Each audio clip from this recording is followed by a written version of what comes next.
Welcome back to another technical deep dive here in the debug zone. Today we're tackling a big question and breaking it down with us from other users. Hopefully this clears up some misconceptions and helps you get the answer you need. So buckle up, stay a little curious, and let's jump right in.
And that's a wrap.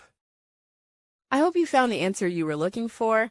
If you did, take a second to hit that subscribe button. It really helps out. And let me know in the comments which solution worked best for you. See you next time in the debug zone.